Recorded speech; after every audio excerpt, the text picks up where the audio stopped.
Hello दोस्तों, नमस्कार। Only civils गुरु में आपका स्वागत है। तो गाइस, ये नवंबर 2021 यानी कि 2021 का हम मैगजीन जो है, मंथली मैगजीन, उसको समराइज कर रहे हैं।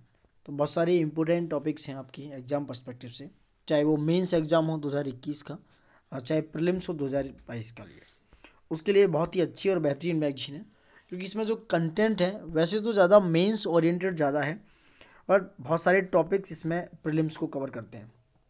तो इसमें कोई दोहराई नहीं है कि आप इस मैगजीन को अच्छे से कर सकते हैं और आप अपना यूपीएससी एग्जाम अच्छे से लिख सकते हैं और प्रीलिम्स को भी अच्छे से क्वालिफाई कर सकते हैं। बस थोड़ा सा मेहनत करना है आपको, हमारे वीडियोज के साथ समझते रहिए। और इसका पीडीएफ निकाल कर, या मार्केट में बहुत सारी विजन की जो मैगजीन है अवेलेबल है, उनको लेकर 2 से 3 बार रिवाइज करते रहिए। और पॉइंट टू पॉइंट समझना बहुत ज़्यादा ज़रूरी है इस एग्ज़ाम के लिए, क्योंकि यूपीएससी का मतलब भी है दोस्तों अनप्रेडिक्टेबल सर्विस कमीशन, क्योंकि आप प्रिडिक्ट नहीं कर सकते। ठीक है, तो स्टार्ट करते हैं विदाउट वेस्टिंग आवर टाइम। नवंबर 2021 का, इससे पहले भी हम वीडियो बना चुके हैं दोस्तों। ठीक है, और आगे बढ़ते हैं, अब स्टार्ट करते हैं आज का हमारा अगला टॉपिक। तो दोस्तों टॉपिक है 1.5, role of panchayat in service delivery. कि सर्विस डिलीवरी में पंचायत का क्या रोल है। न्यूज़ में क्यों है दोस्तों?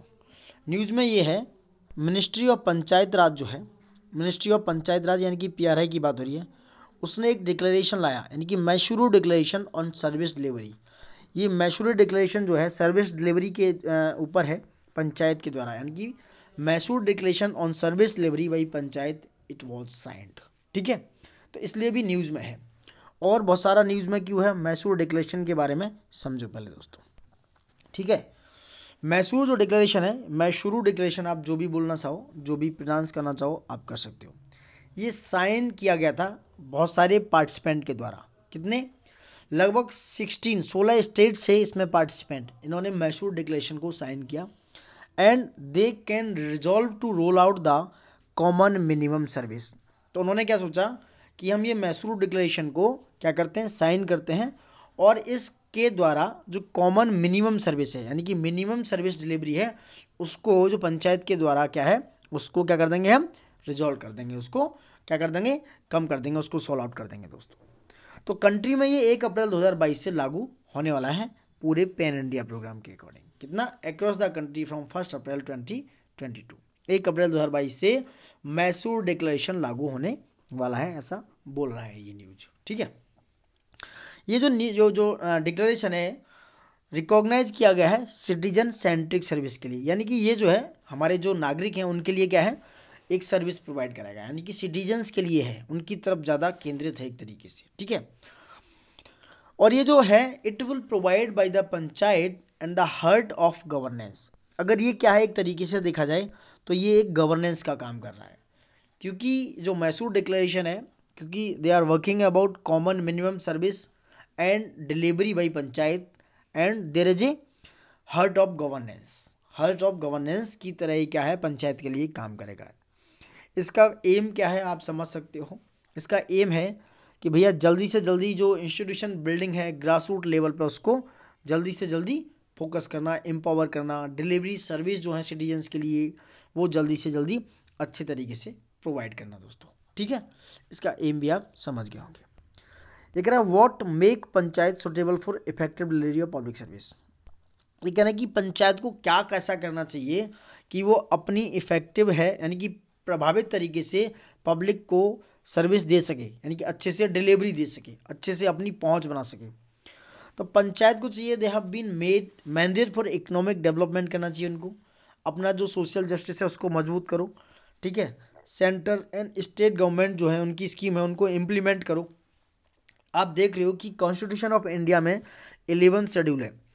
11 शेड्यूल में दोस्तों क्या है, 29 सब्जेक्ट लिस्टेड है, क्योंकि ये पंचायत से रिलेटेड है। 11 शेड्यूल किससे है, पंचायत से रिलेटेड है, और 12 शेड्यूल किससे है, नगर पालिका से है। ठीक है, तो आप देख सकते हैं वहां पर कितने सब्जेक्ट हैं, 29 subject are listed in the 11 schedule. ठीक है, these are talking about constitution of India.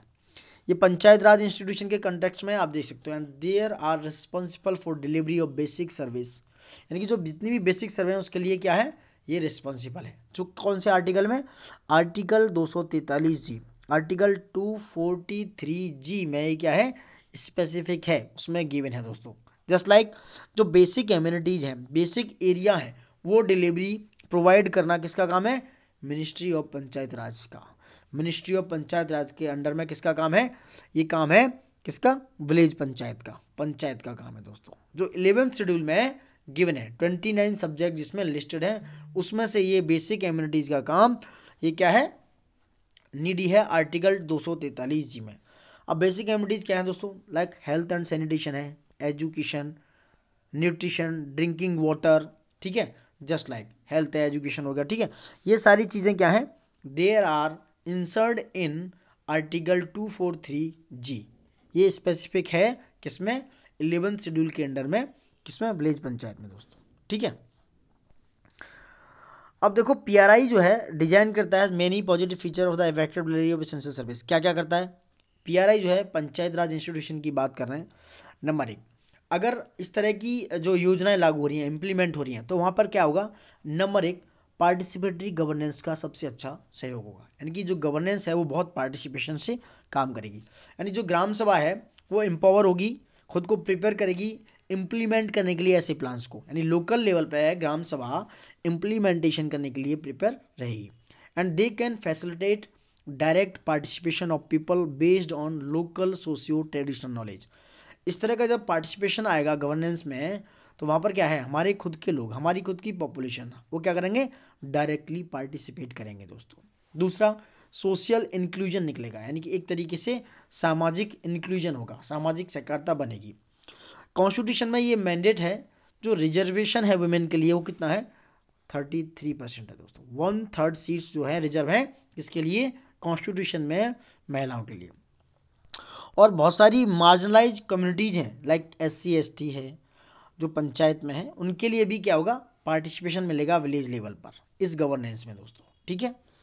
Next बात करते हैं, अगर अदर कंस्ट्रेंट्स में देखना चाहो, फैमिली वेलफेयर प्रोग्राम है, हेल्थ प्रोग्राम है, women PRI member, they have active role on polio eradication, health camp. तो ये बहुत सारे क्या हैं? They are a social inclusion, social inclusion है because of participation of the people. तीसरी जाती है अकाउंटेबिलिटी इंक्रीज होगी, ठीक है। ये बहुत सारे पॉजिटिव फीचर हैं जो पीआरआई क्या करेगा अगर इस तरीके से इंप्लीमेंट करता है। तो जो रेगुलर इलेक्शंस हैं पंचायत की, they can make it easier for the electorate to hold elected bodies accountable for their performance. तो जो पंचायत का इलेक्शन होगा रेगुलर बेसिस पे, वो क्या करेंगे? इलेक्टोरेट के लिए बहुत इजी बना देंगे इलेक्शन होल्ड करने के लिए उन बॉडी को, क्योंकि वो अपनी परफॉर्मेंस के लिए बहुत ज़्यादा अकाउंटेबल होंगे। जब अकाउंटेबिलिटी इंक्रीज होगी तो उनकी परफॉर्मेंस भी बढ़ेगी, परफॉर्मेंस भी बढ़ेगी। तो इसके बाद क्या होगा? ग्राम सभा ज़्यादा पावरफुल हो जाएगी, किसके लिए? यानी कि वो सोशल ऑडिट कर सकती है। लाइक अगर बात करें जैसे मनरेगा, MG नरेगा प्रोग्राम चल रहा है, तो ग्राम सभा और मोर पावरफुल हो जाएगी इफ क्या होगा? जो पंचायत है यानी कि जो ग्राम सभा है, they are more accountable for और सोशल सर्विस या सोशल इंक्लूजन। तो बहुत ज़्यादा अकाउंटेबिलिटी बढ़ जाएगी। उसके बाद रिस्पॉन्सिवनेस भी बहुत ज़्यादा हो जाएगी। ये क्या है रिस्पॉन्सिवनेस? समझो कि ड्यू टू इस proximity to voters, locally elected representatives know their small constituencies better and are in advantage position to provide better service according to their electoral preference। तो बहुत सारे जो प्रॉक्सिमिटी ऑफ वोटर्स हैं वो क्या समझते हैं? जिस तरीके से उनको एडवांटेज मिल रहा है, उनको एडवांटेज पोजीशन है, लाइक छोटी कॉन्स्टिट्यूएंसीज हैं या बड़ी कॉन्स्टिट्यूएंसीज हैं, उसके अकॉर्डिंग क्या करेंगे? वो इलेक्टोरेट का प्रेफरेंस देखेंगे। अगर नीति आयोग की माने तो जो लोकलाइजिंग है किसका? SDGs का। SDGs stand for sustainable development goals. तो ये क्या है? लोकल लेवल पर जो चीज़ें हैं वो नीति आयोग के according, sorry, localizing of SDG, ये इनका जो इम्प्लीमेंटेशन है सब नेशनल और ग्रास रूट लेवल पर, there is essential for achieving the SDG target. मतलब एक तरीके से देखा जाए तो ये बेसिक सर्विस जो है, लाइक SDG क्या क्या है? हंगर है, ठीक है, उसके बाद पॉवर्टी है, इसको रेडिकेट करना है, हंगर को रेडिकेट करना है, एजुकेशन प्रोवाइड करानी है, वाटर एंड सैनिटेशन प्रोवाइड करना है।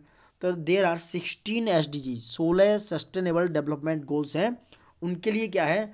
आप ग्रास रूट लेवल पर जब काम करोगे, इंप्लीमेंट करोगे, then you can reduce it, then you can खत्म कर सकते हो आप तभी आप उसको एसडीजीज को कंप्लीट कर सकते हो। सबसे बड़ी बात, बॉटम अप अप्रोच अपनानी होगी। तो जो ग्राम पंचायत हैं वो उनका क्या है, the gram panchayat are constitutionally mandate for preparation of gram panchayat development plans. तो ग्राम पंचायत ही क्या है, वो अगर देखा जाए कॉन्स्टिट्यूशनली वही मैंडेट करती हैं, एक प्लान तैयार करती हैं ग्राम के लिए। ठीक है, ये जो स्कीम जो लागू करनी है, इम्प्लीमेंट करनी है, चाहे वो सेंट्रल मिनिस्ट्री की हैं, चाहे लाइन डिपार्टमेंट की हैं, जो 29 सब्जेक्ट हैं, 29 सब्जेक्ट हैं, वो क्या है, वो गांव लेवल से ही, यानी कि ग्राम पंचायत डेवलपमेंट प्लान बनने चाहिए और ग्राम पंचायत लेवल से ही क्या है उनकी स्टार्ट होना चाहिए, बॉटम अप अप्रोच होनी चाहिए। मतलब आप शुरू नीचे से बॉटम से लेके जाओ और ऊपर ऊपर ऊपर बढ़ते जाओ, इस तरीके से होना चाहिए, ना कि ऊपर से नीचे लेके आओ, तो यहाँ पर बहुत ज़्यादा लॉस हो जाता है चीज़ों का। फंक्शनल ट्रांसपेरेंसी होना चाहिए। अगर public disclosure to the gram panchayat regarding funds they have made available under various scheme, हाँ line department and active to be, अब देख सकते हो बहुत सारी चीज़ें। जैसे अगर ग्राम स्वराज अभियान की बात करें तो फंक्शनल ट्रांसपेरेंसी होनी चाहिए। मतलब आप कोई भी काम कर रहे हैं पब्लिक डिस्क्लोजर में, तो आपके लिए बहुत ज़्यादा ट्रांसपेरेंट होना जरूरी है। रिगार्डिंग फंड, पैसे के प्रति बहुत ज़्यादा मतलब ट्रांसपेरेंट होना भी बहुत ज़्यादा जरूरी है कि आप ट्रांसपेरेंट हैं तो क्या कर सकते हैं, आप कोई भी कैसे भी कहीं भी बता सकते हैं कि यहाँ पर ऐसा ऐसा हुआ और इस तरीके से हुआ। लाइक आप जैसे ग्राम स्वराज अभियान की बात हो रही है, ठीक है, ईच जो ग्राम पंचायत है area is mandate under the Gram Swaraj Abhiyan. तो ये सारे जो एरिया हैं क्या है, मैंडेट है ग्राम स्वराज अभियान के अंडर में दोस्तों। ठीक है, कुछ और इनिशिएटिव हैं जो गवर्नमेंट ने ले चुके हैं पीआरआई में, देखो सॉरी, राजीव गांधी पंचायत सशक्तिकरण अभियान जो है ये इनहेंस करता है कि जो कैपेसिटी और इफेक्टिवनेस है ग्राम पंचायत की और ग्राम सभा की, वो क्या है, they can promote peoples participation and panchayat, उनके बीच में क्या है पार्टिसिपेशन बढ़ना चाहिए पंचायत का, पीपल्स का, लोगों का, और उनकी जो मजबूती है और उनका जो स्ट्रक्चर है, इंस्टीट्यूशनल स्ट्रक्चर है, उनकी कैपेसिटी जो है बिल्डिंग की, सॉरी पंचायत की, वो इंक्रीज होनी चाहिए, इनहेंस होनी चाहिए, वो बढ़नी चाहिए। मॉडल सिटीजन चार्टर जो है ये क्या है, डिटेल तरीके से ये डिफरेंट टाइप की कैटेगरीज के लिए एक सर्विस प्रोवाइड कराते हैं जो सिटीजन्स हैं उनके लिए पंचायत के द्वारा दोस्तों। ठीक है, ये वो है, जैसे लोकल लेवल पर देखा जाए तो एसडीजीज हैं, तो दे कैन सर्व, ये they can service the aligning actions, ठीक है, एसडीज वगैरह की। तो मॉडल सिटीजन चार्टर क्या है, अप्लाई होने चाहिए। सबकी योजना सबका विकास, ये भी क्या है, एक इंटेंसिव और स्ट्रक्चर्ड एक्सरसाइज है ग्राम सभा के द्वारा। ठीक है, ये इसमें सारे क्या है पंचायती राज एंड कंसर्न डिपार्टमेंट जो स्टेट के हैं वो इसमें क्या करते हैं, इनिशिएट करते हैं। मिशन अंत्योदय है, ये क्या करता है, गवर्नमेंट के इंटरवेंशन के द्वारा ग्राम पंचायत जो है और ग्राम पंचायत के साथ ह्यूमन और फाइनेंशियल रिसोर्स को पूल करता है, दोनों को मिलाता है आपस में। मिशन अंत्योदय, ई ग्राम स्वराज है, ये एक ऐसा पोर्टल है जो यूनिफाई करता है planning, accounting and monitoring function किसकी, ग्राम पंचायत की। तो ये सारे इनिशिएटिव हैं जो किसके द्वारा, पीआरआई की, यानी कि पंचायत राज इंस्टीट्यूशन के द्वारा लिए गए हैं दोस्तों। ठीक है, आई होप आप समझ रहे हैं। अब देखो रोड ब्लॉक्स क्या हैं पीआरआई के लिए, यानी कि जो इफेक्टिव डिलीवरी ऑफ सर्विस अगर होनी चाहिए उनके लिए क्या क्या रोड ब्लॉक्स हैं, यानी क्या क्या अगर बात करें हैजार्डस हैं, क्या क्या प्रॉब्लम्स हैं एक तरीके से। एलाइट कैप्चर, सबसे पहला है एलाइट कैप्चर, पावर और रिसोर्स जो है वो क्या हो रहे हैं, डिवॉल्व हो रहे हैं लोकल बॉडीज़ की, यानी कि उनकी जो पावर है लोकल बॉडीज़ की वो क्या है, बहुत कम, मतलब अगर तरीके से आए तो उनको कम आका जा रहा है, उनकी जो पावर और रिसोर्सेज हैं उनकी खत्म हो रहे हैं, कम हो रहे हैं। तो ये एक जो कैप्चरिंग है, लाइटिंग कैप्चरिंग है, वो बहुत ज़्यादा मतलब फ्रिक्वेंट तरीके से देखा जाए, capturing of power upper caste people resulting in inequities in access to service. तो ये भी एक बहुत बड़ा सिनेरियो है कि जो इलाइट पीपल के द्वारा ये कैप्चर कर लिया गया, यानी कि जो पढ़े लिखे पीपल्स हैं उनके द्वारा पावर और रिसोर्सेज को क्या है कैप्चर कर लिया गया है, जिससे क्या है एक प्रॉब्लम खड़ी हो रही है, इनइक्वलिटीज आ रही है। ठीक है, लैक ऑफ फिजिकल डिसेंट्रलाइजेशन की बात हो रही है, यानी कि फिजिकल जो डिसेंट्रलाइजेशन है उसमें बहुत ज़्यादा कमी आई है, यानी कि पैसे को अलग अलग तरीके से एक जगह केंद्रीकृत कर दिया गया है, अगर माना जाए उसको डिसेंट्रलाइज नहीं किया गया, यानी कि सारी दिशाओं में उसको नहीं बांटा जा रहा है एक तरीके से देखा जाए। अगर देखा जाए बहुत सारे स्टेट्स में पंचायत जो है वो रिस्पॉन्सिबिलिटीज लेती हैं बिना फिजिकल और एडमिनिस्ट्रेटिव रिसोर्स की, ये पंचायत का ही होता है कि वो क्या करना है, उनको कैसे लोकल लेवल पे उनको एडमिनिस्ट्रेशन चलाना है और फाइनेंशियल रिसोर्सेज को देखना है। ओवरऑल देखा जाए कि 90% ऑफ जो फंड है, जो 90% पैसा है पीआरआई हैंडल करता है and are tied to some schemes, mostly central scheme में वो डालता है दोस्तों। पीआरआई मिस्ट क्या है, पंचायती राज इंस्टीट्यूशन है। तो यहाँ पर क्या है, फिजिकल डिसेंट्रलाइजेशन की बहुत ज़्यादा कमी है, स्ट्रक्चरल डिफिशियंसीज हैं, क्योंकि बहुत सारे जो सेक्रेटरियल सपोर्ट है वो नहीं मिल पाता है, लोअर लेवल पर टेक्निकल नॉलेज की बहुत सारा रिस्ट्रिक्शन है, और अच्छे तरीके से बॉटम अप प्लानिंग नहीं हो पाती है। तो स्ट्रक्चरल डिफेंसीज हैं। और दूसरा है एडोसिज्म है, सबसे ज़्यादा एडोकिज्म है, यानी एडोक तरीके से काम होता है, कोई भी अवेलेबिलिटी नहीं है इन्फॉर्मेशन की लोकल लेवल पे। तो वहाँ पर क्या है, they lead to adhocism in prioritization of schemes program, poor decision लिए जाते हैं, नैरो पार्टिसिपेशन होता है पीपल का, क्योंकि वहाँ पर उनको पता ही नहीं है चीज़ें, उन पर इन्फॉर्मेशन है नहीं, उनके पास उस इन्फॉर्मेशन की अवेलेबिलिटी है नहीं वहाँ पर। तो there is a problem of adhocism. Proxy representation है, क्योंकि यहाँ पर there is a presence of panch party and proxy representative in case of women and SC/ST representative respectively. देखो, प्रॉक्सी रिप्रेजेंटेशन है मतलब है कि यहाँ पे पंचपति होते हैं, सॉरी पंच पार्टी नहीं, पंचपति होते हैं। अगर कोई महिला विमेन जो है किसी भी ग्राम पंचायत की प्रधान है, ठीक है, तो वहाँ पर क्या है, उस महिला की जगह वहाँ पर उनके पंच जो है, उनके सॉरी पति जो हैं, वो वहाँ पर एज ए प्रधान या एज ए पंचपति काम करेंगे। तो ये प्रॉक्सी रिप्रेजेंटेशन बहुत ज़्यादा है, या SC/ST का रिप्रेजेंटेशन है वो भी बहुत कम है। अकाउंटेबिलिटी अरेंजमेंट्स रिमेन वीक, क्योंकि इस तरीके से अकाउंटेबल नहीं है मैनुअल ऑडिटिंग के थ्रू वगैरह वगैरह। Lack of clarity in devolve function, कोई क्लियरिटी नहीं है क्या फंक्शन होना है, कैसे होना है, किस तरीके से होना है। तो there is a lot of problem with PRI and local level and bottom up approach. तो there are a big problem, there are lot of problems in here. अब देखो, बेस्ट प्रैक्टिस क्या है in service delivery by panchayat, क्या हो सकता है। केरला का मॉडल देखो, उन्होंने फ्लैटनिंग किया था कर्व ड्यूरिंग कोविड। उन्होंने दे हैव रोबोस्ट सिस्टम, यानी बहुत कठोर सिस्टम है उनको। Effective devolution help the Kudumbashree program, Kudumbashree program चलाया केरला, वो फंक्शन करता है पंचायत के साथ, एसोसिएट है पंचायत के साथ। क्यों? क्योंकि flattening the curve during Covid, उन्होंने एक कर्व कोविड-19 के दौरान है उन्होंने फ्लैटनिंग किया, उन्होंने उसको मजबूत बनाया। तो कुडुम्बश्री जो प्रोग्राम है केरला में चलाया गया, ठीक है। वहीं बिहाटी ग्राम पंचायत है तमिलनाडु में, ये सोशल सिक्योरिटी बेनिफिट्स के लिए काम करती है। इसका स्पेशल इनिशिएटिव ये है, they can enlist all eligible beneficiaries and help them access their social security entitlements, ठीक है। दूसरा है दक्षिण कन्नड़ जिला पंचायत, कर्नाटका का है, ये भी टोटल सैनिटेशन कैंपेन चलाता है। वहीं डिब्रूगढ़ जिला है, जिला परिषद है आसाम में, इसका भी विजन डॉक्यूमेंट इनिशिएटिव है। तो आप देख सकते हो बहुत सारी चीज़ें जो है हो रही हैं दोस्तों। ये गेरथांग है, लेबनिंग ग्राम पंचायत सिक्किम में, इसकी भी service delivery under participatory democracy के अंडर में है। इसका जो इनोवेटिव एडमिनिस्ट्रेटिव प्रैक्टिस है, सच एज अगर बात करें, कंपोजिट विलेज एडमिनिस्ट्रेटिव सेंटर है दोस्तों, सिंगल विंडो सिस्टम है, मोटिवेशन है, इसका मतलब है कि मोटिवेट करो यूथ को, और मल्टीपर्पज कोऑपरेटिव सोसाइटीज में उनको क्या करो, ऐड ऑन कर दो, उनको यूथ को काम में लगा दो। तो ये बहुत सारे इनिशिएटिव हैं, बेस्ट प्रैक्टिस हैं सर्विस डिलीवरी की पंचायत में। तो ये सारी चीज़ें हम और भी स्टेट्स में कर सकते हैं। Major needed to make the local government really effective in service delivery.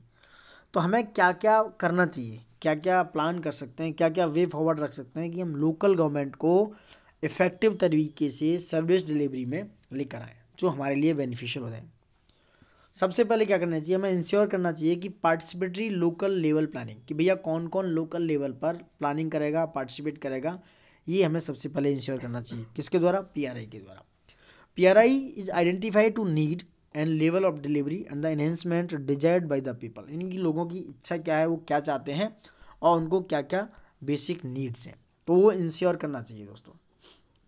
और असाइन करना चाहिए क्लियरली डिमार्केटेड रोल्स, PRI का रोल क्या है। उसके बाद confining centrally sponsored and state scheme to a small number of important program, ये भी होना चाहिए। अंडरटेक होना चाहिए वेल स्ट्रक्चर प्रोसेस ऑफ, यानी कि अच्छे तरीके से एक स्ट्रक्चर्ड प्रोग्राम होना चाहिए, चाहे वो एडमिनिस्ट्रेशन के लिए हो, चाहे वो फिजिकल डिवोल्यूशन की हो, ठीक है। और सबसे बड़ी बात, providing capacity to the PRI, और जो कैपेसिटी है PRI के लिए वो प्रोवाइड करना चाहिए, the widest sense of the term to perform their responsibility effectively. Leveraging technology, technology को भरपूर सहयोग मिलना चाहिए ग्राम पंचायत को, ठीक है, ये भी होना चाहिए। लाइक GIS है, like satellite imagery track project है, ICT है, वगैरह वगैरह। 15th फाइनेंस कमीशन जो है उसने रिकमेंड किया था ऑनलाइन ऑडिटिंग का, यानी कि जो ऑनलाइन ऑडिटिंग होनी चाहिए ऑफ अकाउंट्स की और कंसोलिडेट होना चाहिए हर स्टेट लेवल पर और पूरे इंडिया लेवल पर।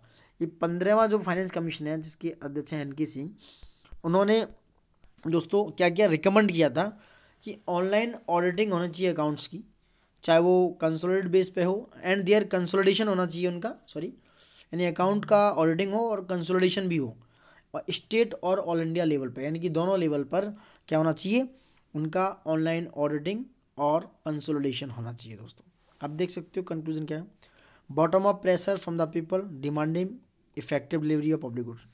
अगर बॉटम अप प्रेशर होगा तो क्या होगा, पीपल्स डिमांडिंग होंगे और इफिशियंट डिलीवरी मिलेगी पब्लिक गुड्स की, चाहे वो स्टेट एग्जीक्यूटिव हो चाहे वो सेंट्रल एग्जीक्यूटिव हो, and they can effective met only with deeper decentralization, और डिसेंट्रलाइजेशन क्या होगा, इंक्रीज होगा। तो बहुत सारी चीज़ें यू कैन से दैट, और वहाँ पर डिजिटल जो पेनिट्रेशन है वो भी क्या होगा, बढ़ेगा, रूरल एरियाज में कनेक्टिविटी बढ़ेगी, reducing the rural urban information gap भी कम होगा, कि रूरल्स में इंफॉर्मेशन बहुत लेट मिलती है और अर्बन्स में जल्दी मिल जाती है, ये भी क्या होगा, रिड्यूस होगा अगर डिजिटल पेनिट्रेशन एंड कनेक्टिविटी बढ़ जाएगी रूरल एरियाज में। दोस्तों ठीक है, सो दिस इज कंक्लूजन। अब नेक्स्ट बात करते हैं डिजिटल सोवरनिटी की, कि भैया डिजिटल सोवरनिटी क्या है।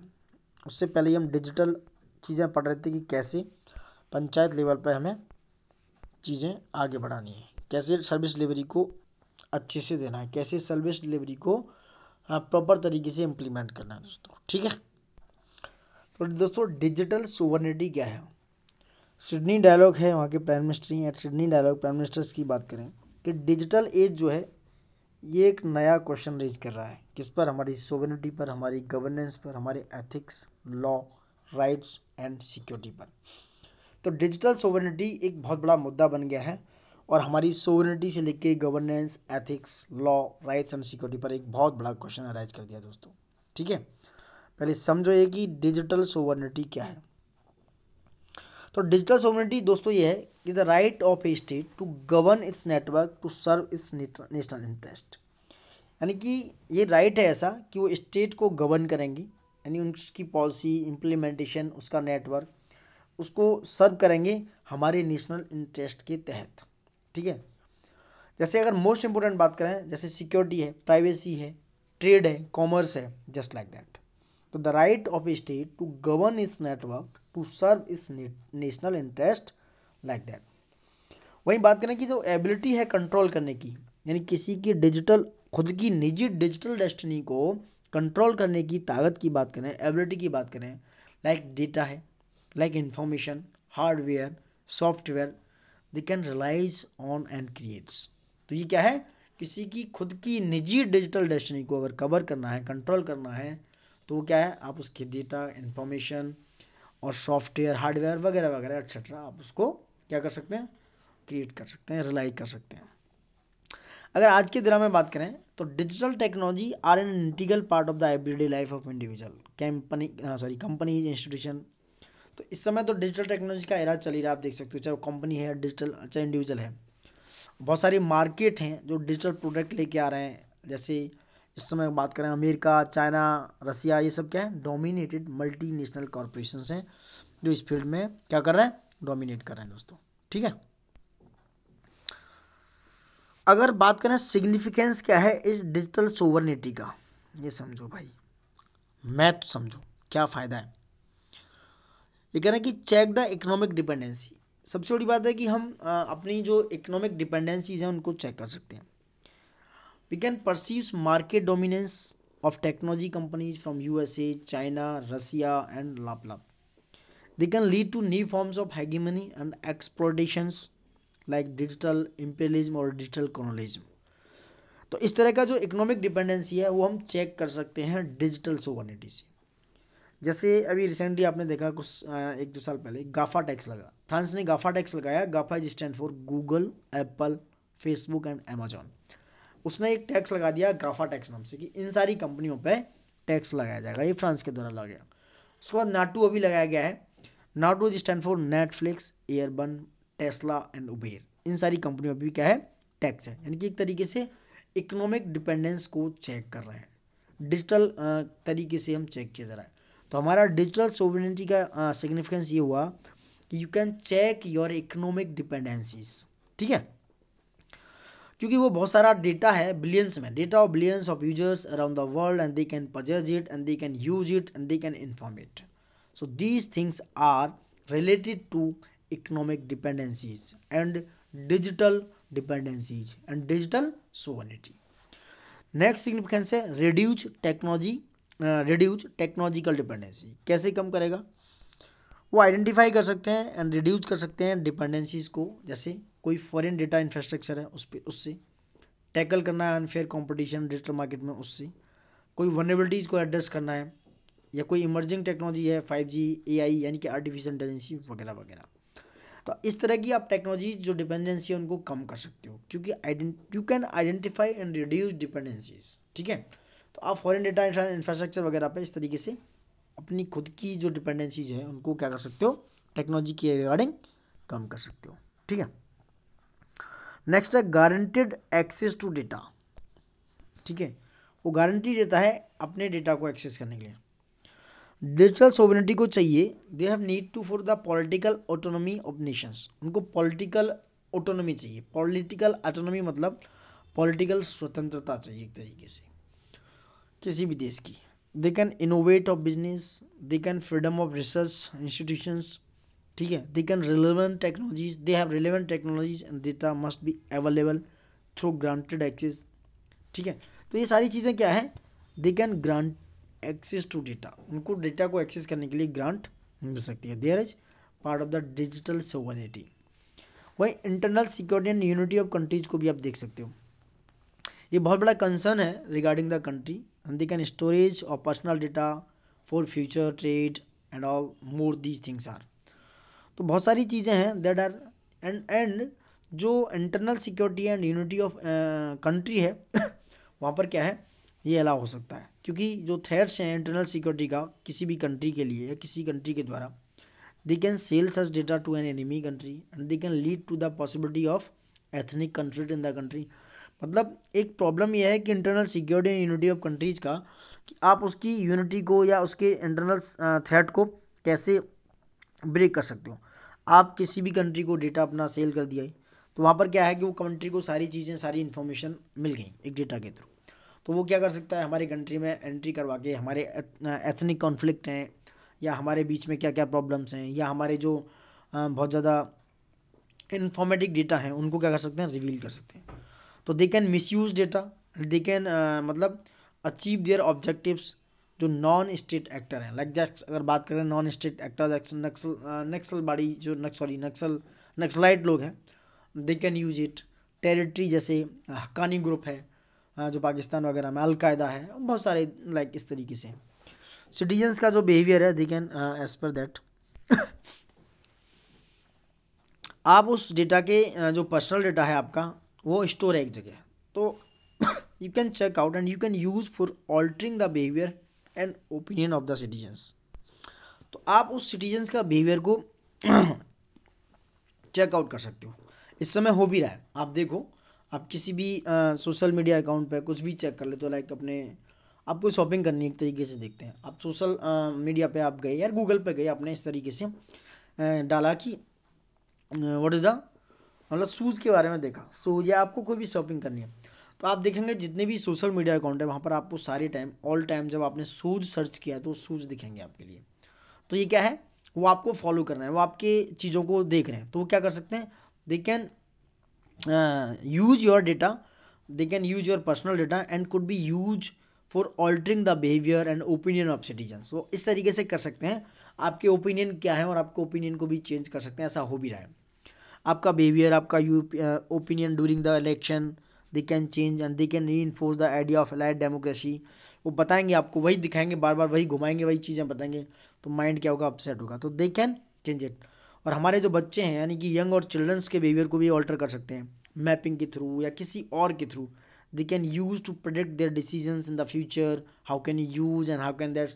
तो बहुत सारे लोग हैं, बहुत सारे पीपल्स हैं, इस तरीके के सिनेरियो को, सिटीजन्स के बिहेवियर को विद इंफॉर्मेशन, सॉरी किसके बेस पे, beyond the information, beyond your data, data के बेस पर, बेस योर डेटा कि आपका इंफॉर्मेशन है, अपना पर्सनल डेटा है, सारी चीज़ों के बेस पर they can alter the behaviour of young people, children and all these things. ठीक है, तो this all about significance of the digital sovereignty. हम बात करते हैं दोस्तों फिलहाल सिडनी डायलॉग क्या है, ये समझो, पूछ सकता है, प्रीलिम्स का क्वेश्चन बन सकता है।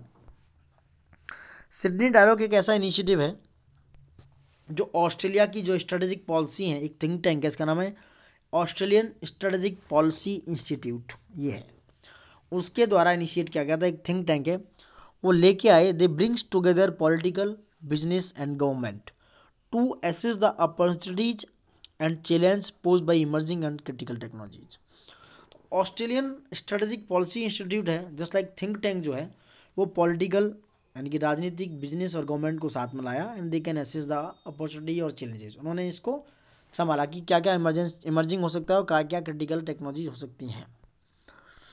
तो उन्होंने क्या किया, द मीटिंग जो है, PM highlighted 5 important transition taking place in India. जो 5 इंपोर्टेंट ट्रांजिशन है इंडिया में, क्या लें, पोजीशन ले सकते हैं, प्लेस हो सकते हैं। Number 1, world's most extensive public information infrastructure. सबसे बड़ी बात है कि हमारे यहाँ सबसे ज़्यादा एक्सटेंसिव, बहुत बड़ी पब्लिक इंफॉर्मेशन इंफ्रास्ट्रक्चर है इंडिया के अंदर, वर्ल्ड का most extensive. It is being built in India, having a unique digital identity, efficient payment infrastructure, just like that. दूसरा था use of digital technology for governance. आपको digital technology को use करना चाहिए गवर्नेंस के लिए, लाइक इंक्लूजन है, empowerment है, कनेक्टिविटी, डिलीवरी ऑफ बेनिफिट्स या welfare for peoples in India, that like that. India जो है वर्ल्ड का 3rd लार्जेस्ट एंड फास्टेस्ट, सबसे तेजी से ग्रो करने वाला स्टार्टअप इकोसिस्टम है, ये सबसे बड़ी बात है। ये जो 5 हाईलाइट जो दिए हैं ना ट्रांजिशन टेकिंग में सिडनी डायलॉग ने, ये समझो। चौथा, मैसिव डिजिटल ट्रांसफॉर्मेशन क्या है, तो ये मैसिव डिजिटल ट्रांसफॉर्मेशन किसमें, इंडस्ट्री में, सर्विस सेक्टर में आप देखने को मिल सकता है, इवन एग्रीकल्चर में भी ऐसा हो रहा है। और सबसे बड़ा एफर्ट्स लगाया जा रहा है, दे आर डेवलपिंग इंडिजीनियस यानी कि खुद की कैपेबिलिटी तैयार कर रहे हैं टेलीकॉम टेक्नोलॉजी पे, चाहे वो 5G हो, 6G हो या 4G हो वगैरह वगैरह। तो they are 5 important transitions they have taking place in India, these are said by the PM of Australia by Sydney dialogue, ठीक है। Now giving a road map for democracy to work together, क्या क्या है, they can emphasize was put on create standard and norms for data governance and all things data is considered a national resource, and they can transparent for policy making and problem solving, and they can resolve the problems and all these things, and they can access to data should be democratized to prevent data monopolization, you know, वो क्या कर सकते हैं, they can access to data and it should be democratized prevent data monopolization and check unfair practice, वो इस तरीके से आपको रोक भी सकते हैं दोस्तों, ठीक है। All about Sydney dialogue. Next आता है आपका की डेफिनेशन क्या है स्टेट बॉर्डर की, आप यहाँ से देख सकते हो, डेटा सोवरेंटी, डेटा ओनरशिप, ठीक है, डेटा रेजिडेंसी और आइडेंटिफिकेशन डेटा, ठीक है। तो की डेफिनेशन आप हैं देख सकते हो क्या क्या है। अब बात करते हैं ग्लोबल एक्सपीरियंस की, समझो, उसके बाद चैलेंजेस बताएंगे आपको। यूरोपियन जो है यूनियन, उसने जनरल डेटा प्रोटेक्शन रेगुलेशन लाया, जीडीपीआर आया, बहुत पहले आ चुका है GDPR, that is called general data protection regulation. अगर हम टर्म्स की बात करें, जीडीपीआर यानी कि जनरल डेटा प्रोटेक्शन रेगुलेशन की बात करें, तो कोई भी organisation, they have no matter, चाहे वो कहीं भी बेस है, they can must abide by set of data management rules if it want to trade with customers in European countries. तो ये जीडीपीआर के अंडर में है, ये टर्म्स एंड कंडीशंस हैं, कोई भी ऑर्गेनाइजेशन हो, उनको कोई भी मैटर नहीं है, चाहे वो कहीं भी बेस हो, उनको क्या है, दे मस्ट अबाइड, उनको रोक दिया जाएगा, खत्म कर दिया जाएगा, किसके द्वारा, डेटा मैनेजमेंट रूल्स के थ्रू, अगर वो ट्रेड करना चाहते हैं कस्टमर के साथ इन यूरोपियन कंट्रीज में, ठीक है। ये जीडीपीआर का रूल था। They can protect regulation, they can protect the data, they can protect information, they can protect these all things by the GDPR. उनके जो रूल्स है उन्होंने जो बनाए थे, they can make possible for individual citizens to take more control of how their data might be use, यानी उनको खुद को स्वतंत्रता थी कि वो कैसे उनको अपना डेटा यूज करना है, ये सारी चीज़ें थी। ग्लोबल एक्सपीरियंस पे आप देख सकते हो। वहीं यूरोपियन क्लाउड सर्विस आया, इसको बोलते हैं गया एक्स, GAIA-X, जो अनाउंस हुआ था जॉइंटली फ्रांस और जर्मनी के द्वारा। कहाँ, फ्रांस और जर्मनी ने मिलकर अनाउंस किया गया एक्स बोला गया इसको, 2019 में आया ये, ठीक है। मेंस के पर्सपेक्टिव से आप देख सकते हो, इसका प्लान था कि they can connect small and medium size cloud providers. वो क्या करेंगे, मीडियम और स्मॉल साइज की क्लाउड को यूरोप में कनेक्ट करेंगे एंड अलाउ करेंगे वो they and allow them to offer an alternative world's biggest cloud service provider. तो उन्होंने एक छोटा सा ऐसा बनाया कि हम सबसे बड़ा, प्राय यूएस जो बेस है इस समय देखा जाए तो सबसे बड़ा क्लाउड सर्विस प्रोवाइडर यूज करेंगे, उसको प्रोवाइड कराएंगे लाइक अमेजॉन, गूगल, माइक्रोसॉफ्ट की तरह। ये तीनों कंपनियां किसकी हैं, यूएसए बेस्ड हैं दोस्तों। तो ऐसा यूके और जर्मनी ने प्लान किया, किसने, सॉरी फ्रांस और जर्मनी ने प्लान किया कि they can make the world's biggest service provider, but ऐसा पॉसिबल नहीं हो पाया दोस्तों। ठीक है, तो it's all about global experience. अब चैलेंज क्या है डिजिटल सोवरेनिटी का, ये समझो। लैक ऑफ ग्लोबल रूल्स, सबसे बड़ी बात है कि ग्लोबल प्रॉपरली कोई रूल है ही नहीं। चाहे डब्ल्यूटीओ देख लो, उसका लीगल आर्किटेक्चर है, आप देख सकते हो, the can ink and pre internet era. तो डब्ल्यूटीओ का जो लीगल आर्किटेक्चर है वो इंटरनेट के एरा से पहले का है, बहुत पहले का बना हुआ। डब्ल्यूटीओ 1948 में बन गया था, तो वो बहुत पहले टाइम की बात है। एंड ना उस पर सफिशिएंट रेगुलेट करने के लिए कोई डेटा फ्लो है, ना कोई ऐसा प्रोग्राम है, ना कोई इम्प्लीमेंटेशन है। इस समय देखा जाए domestic and international legal architecture जो है कंट्रीज के पास बहुत बड़ा है।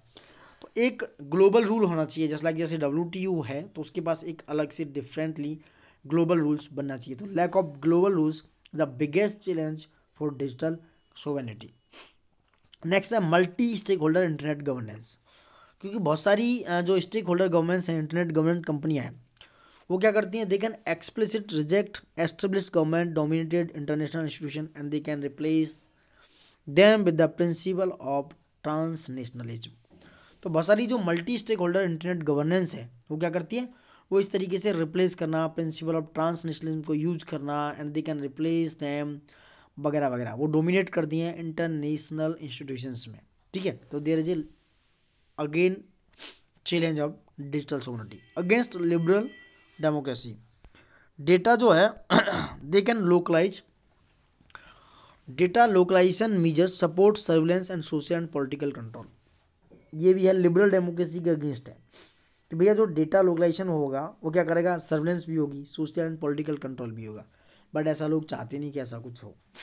एक्ट एज ट्रेड बैरियर, जो कॉम्पिटिंग है, अगर आपको कंपटीशन करना है वर्ल्ड के साथ कनेक्ट करने के लिए, यानी कि आपको वर्ल्ड के साथ जुड़ना है, ग्लोबल बनना है, ग्लोबली काम करना है, तो आपको कंपटीशन करना है without traditional border they can rapidly become the new norms. आपको नए नॉर्म्स बनाने होंगे। जो एक्ट हैं इस समय ट्रेड बैरियर्स के, वो बहुत ज़्यादा क्या है, बाउंडेड है। ठीक है, so you can use the internet and all is subsequent of suit e commerce smart home वगैरह वगैरह, you can see that like that. तो as act as trade barriers वो क्या है, बहुत ही हाई लेवल पे एक बड़ा चैलेंज है। ठीक है, तो इट्स ऑल अबाउट था। और दूसरा भी है राइज ऑफ ट्रांजिशनल नेटवर्क्स। क्या है, अब देखो राइज ऑफ ट्रांजिशनल नेटवर्क क्या है, ये भी देख सकते हो कि ये भी एक बहुत बड़ा चैलेंज है। कॉम्प्लेक्सिटी क्या है, complexity of national responsibility and the global reach of network cannot be addressed properly within national jurisdiction, क्योंकि legislative procedure are too slow to keep up with the pace of innovation of digital technology and the associated business models। तो आप देख सकते हो कि जो rise of transitional network है वो बहुत स्लो है। नेशनल जुरिडिक्शन को हो, चाहे वो रिस्पॉन्सिबिलिटी हो, कॉम्प्लेक्सिटी हो, तो ग्लोबल रीच को आप नेटवर्क को लेके चलना है तो they can not address properly, वो एड्रेस कर ही नहीं सकते हैं नेशनल जुरिडिक्शन के साथ, they can not address it. और हमारा जो लीगल प्रोसीजर है वो क्या है, बहुत स्लो है। किसके लिए, आपको अगर इनोवेशन या डिजिटल टेक्नोलॉजी को हाई रेस पे रखना है, हाई पेस पे रखना है, किसी भी बिजनेस मॉडल के साथ या किसी भी इम्प्लीमेंटेशन के साथ या किसी भी इनोवेशन के साथ, तो there is a problem of transitional network. So there is too slow to implement, there is too slow to innovate it. Way forward क्या हो सकता है, आप देख सकते हो दोस्तों। Identifying dependencies and weakness, way forward है कि आपको आइडेंटिफाई करो जो डिपेंडेंसीज हैं और कमजोरियां, उनको आइडेंटिफाई करो। सबसे पहले हमारी जो फॉरेन टेक्नोलॉजीज के ऊपर डिपेंडेंसी और वीकनेस है उनको आइडेंटिफाई करिए। और जो डिजिटल सर्विस है, पहले दो फर्स्ट स्टेप टुवार्ड्स डिफाइनिंग करो क्या कैपेसिटी है, क्या नीडेड है, क्या हमें एफिशिएंसी चाहिए to develop the digital sovereignty. हमारे डिजिटल सोवरेनिटी को लागू करने के लिए क्या क्या डिपेंडेंसीज हैं, क्या क्या वीकनेस हैं, क्या क्या एफिशिएंसी हैं, क्या क्या प्रॉब्लम्स हैं, तो हमें क्या करना चाहिए उनको क्या करना चाहिए हमको दोस्तों, उनको डिफाइन करना चाहिए। ठीक है, you can say like business to government data, data infrastructure की बात हो रही है। They are following 5 area and key this respect, cloud and data infrastructure है, बिजनेस टू गवर्नमेंट डेटा है, बिजनेस टू कंज्यूमर डेटा है, 5G connectivity and artificial intelligence. तो ये क्या है, these are 5 areas are key in this respect to क्या, enhance digital sovereignty. ठीक है, तो you can identify and you can put these words for your mains answer. दूसरा क्या है, एम्पावर होना चाहिए।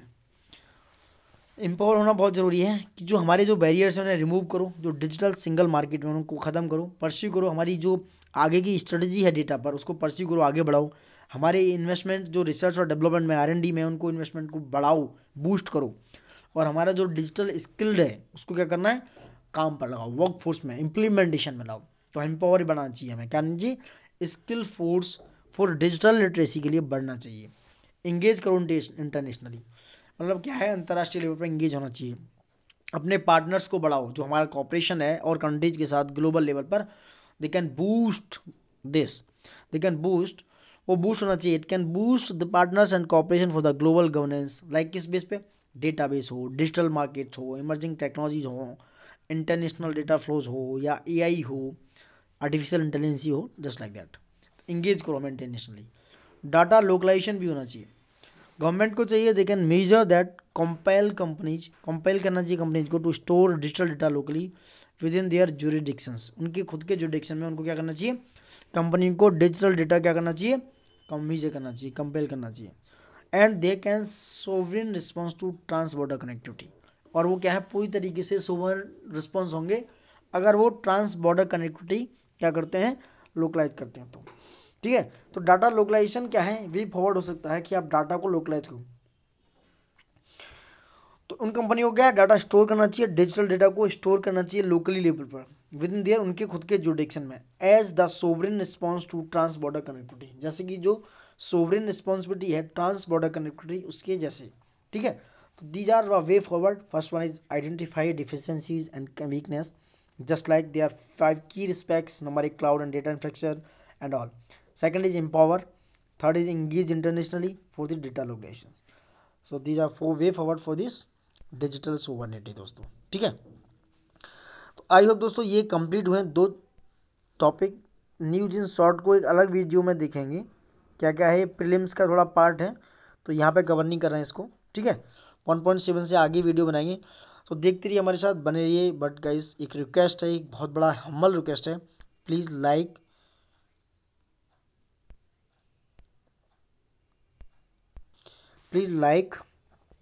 ज़्यादा से ज़्यादा अपने दोस्तों के साथ शेयर कीजिएगा, और प्लीज़ सब्सक्राइब करते रहिएगा। ज़्यादा से ज़्यादा शेयर करेंगे दोस्तों, आपका कुछ नहीं जाएगा, आप शेयर करेंगे तो आपके दोस्तों को भी फ़ायदा होने वाला है, कुछ तो मिलेगा सीखने को। आज ये सोच के मतलब इसको शेयर कीजिएगा, और ज़्यादा से ज़्यादा इसको कमेंट करिए, जिससे कि हमारी पहुंच आप तक पहुंच पाए और हम आपसे कनेक्ट हो पाए दोस्तों। So thank you for watching it and love you all दोस्तों।